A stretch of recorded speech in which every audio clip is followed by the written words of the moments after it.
Secretary of Government Health Leader.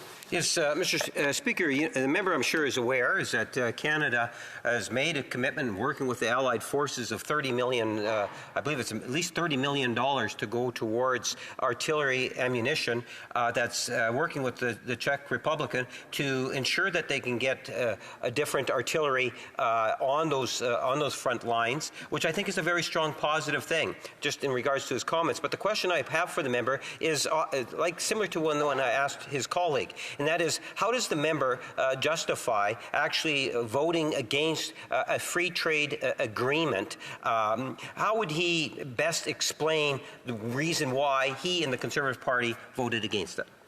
Member for Sherwood Park versus Saskatchewan. Mr. Speaker, the member knows the answer to this question. I've repeated it and explained it ad nauseum in this House before. But I want to ask why Liberals opposed the amendments that I brought forward to Bill C-57 at committee.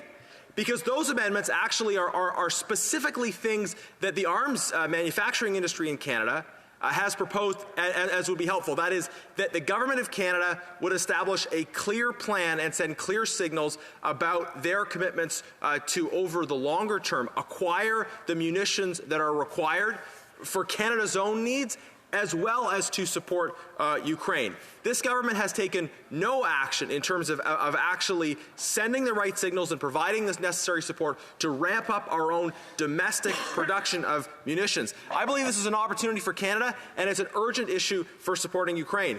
I put forward personally 6 different amendments to this bill at committee that would have strengthened the exports of munitions to Ukraine. Liberals blocked those amendments at every turn. The Liberal and the NDP actually working together. They prevented us from passing a motion in the House to allow those amendments to move forward, and they blocked those amendments at committee. It's really shameful for the Liberals to, on the one hand, try to virtue signal on this issue, but to continuously block efforts to actually get weapons to move forward, to make announcements, but to fail to follow through. It's not enough to talk about victory at some distant point in the future. We need urgent victory through the urgent delivery of required munitions. This government likes to wrap themselves in blue and yellow, but they fail to deliver when it really counts. Questions and comments? The Honourable Member for La Pointe-Noire. Thank you, Mr. Chair.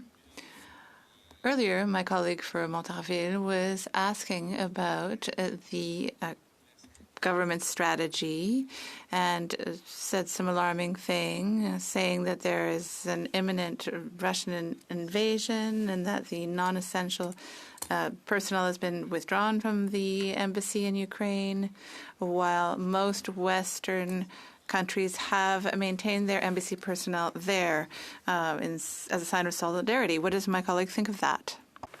Thank you, Mr. Speaker.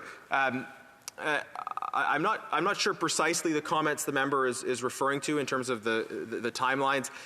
If I understand the question right, he's talking about the period in the lead up to the initial further invasion, and there was, I know, some controversy around some of the decisions made or allegedly made by Canada in the context of embassy personnel.